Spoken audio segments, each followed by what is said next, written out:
Hello, my name is Oliver and welcome to my very personal finance channel. I didn't upload last month, to be frank. I just didn't get around to doing it, and then by the time I got around to doing it, Russia had invaded Ukraine and it was this whole big thing.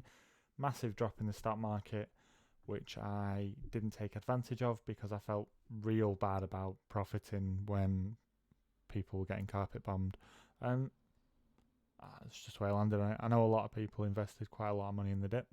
Um, Good for them, I suppose. It's not for me. Now, current state of the portfolio, we're looking quite solid. We're a good, 12.85%, so nearly 13% up. In real terms, that is £1,100, so that's looking pretty healthy. Purchases so far this month, we haven't bought anything for the month of March yet.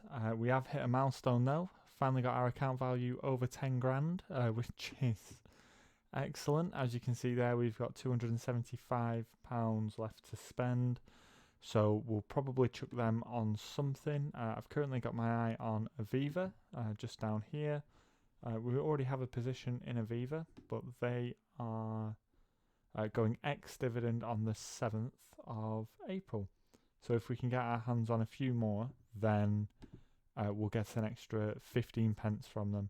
I think with Aviva, anything under a fiver is probably quite a good buy, but it is just this tick upwards. Typically, when you buy a dividend stock, it goes up towards the dividend date and then it will drop almost as soon as the dividend's been paid. Also, keeping my eye on BP shares, they're turning out to be quite a good dividend payer.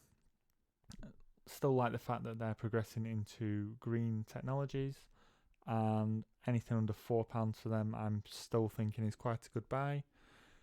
BAE Systems absolutely flew when the when the Russian invasion of Ukraine happened. So it was basically here. So they were sat at £5.94. Russia invaded Ukraine. They went all the way up to £7.47, and they've been sort of around there for the past month. For me, I got pummeled. I got maybe 15 news articles telling me that I should buy BAE. Luckily, I was already in, but I think with the peace talks, there's probably only one way for BAE Systems to go. Obviously, depends how they go. If it goes into a full-scale war, then BAE Systems will probably continue to rise. But I think at that point, we'll have bigger issues than what the share price of BAE Systems is. And if you've been following for the past sort of few months, then you'll remember these. These are my biggest losers. So we're down nearly 50% on all of them. And I'm currently toying with the idea of just chucking an extra £90 into each of them. That would allow me to reduce the dollar cost average down so as we get into profit quicker, which means that we can sell out of them sooner, release the capital and put it into something a bit more profitable. Moving on to the dividends, we're covering 2 months, so we have got the dividends for the dividends for the month of February. We've got a Vodafone payment of £20.67. It was quite a good dividend. We got paid for 550 shares at 3.75 pence per share. Which netted us about 20 quid. So that's not bad. Vodafone pay twice a year, so we're hoping for the same again a little bit later on this year. Also, a consistent payer of mine is AGNC Investment. We're now into double figures, so £10.90 from them. And that brings our total up to £31.57, which is not too far away from that £35 that I'm aiming for this year. Moving up to March, we have one of my new purchases, Henderson Far East Income. These guys are a closed-end investment company, and they invest in places like Vietnam, Japan, Cambodia, Far East places. And they pay a dividend. They pay about 3 pence, I think it was. 6 pence. They paid 6 pence, near enough. But I only got paid for 50 shares, and my current position in them is actually 100 shares. So next time we'll get £6 instead of 3. AGNC Investment again, this time £11.23. They are a monthly dividend payer, and they are very consistent. and as you can see, 12 cents. If I was to go back to AGNC down here, you'll see 12 cents as well. So they are consistently paying 12 cents per month, and we do pay 15% tax on that to the USA.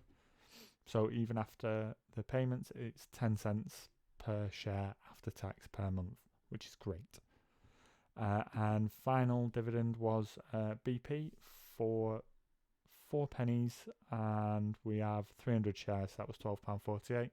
So that brings our March total to £26.66, which is again a bit short, but last year March was a short month as well, so that's to be expected. In fact, I'll go through these on the spreadsheet now. Okay, so we've put those numbers into the spreadsheet. As you can see, our average is £28.65 per month, so that's the first 3 months of the year. Not too bad. Hoping for a much better result with April and May. May in particular, I think, is going to be a very good month. Looking at the dividend payments on the graph, you can see here March is there, whereas previously March was all the way down here. And I've actually done the numbers on this, so comparing 2021 to 2022.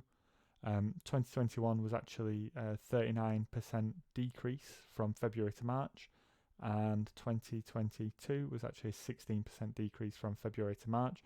So we have managed to close that gap slightly between February and March, which is good, especially for a long-term view. Okay, so overall, portfolio-wise, very happy to have hit that 10 grand milestone. Hopefully the next 10 grand will come a little bit easier. Very happy with the dividend payments, and that's all from me. See you later.